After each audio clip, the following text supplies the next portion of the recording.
Horse Creek Farm, Sunday Sermon on the Mount. Today I want to talk a little bit about transition.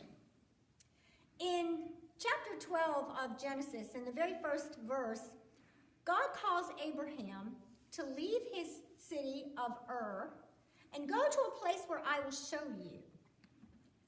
Now, Abraham was kind of a city boy. Ur was very civilized, and he took his sister with him, and I believe he took a few others, and off he went to a land where God showed him. That took immense faith. He didn't even know this God. And out of that transition, which I'm sure was very difficult, came the birth of a nation, the nation of Israel. God also called Jonah.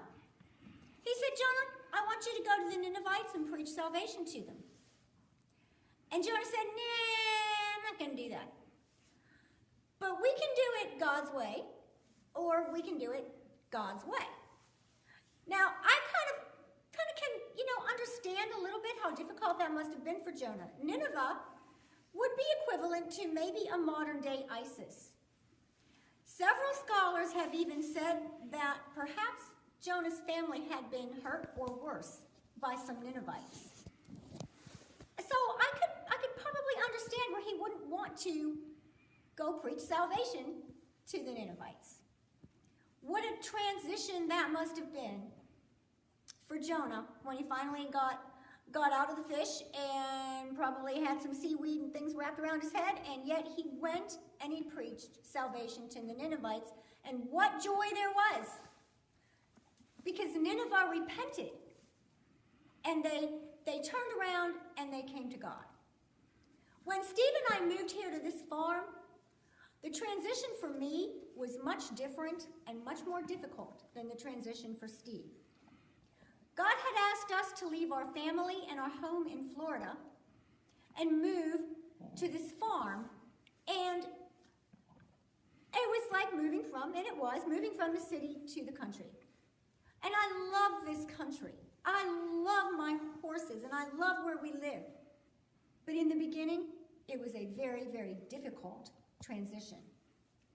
Any of you women who have ever been through childbirth, you know that you have to go through a phase called transition before you can give birth to that child.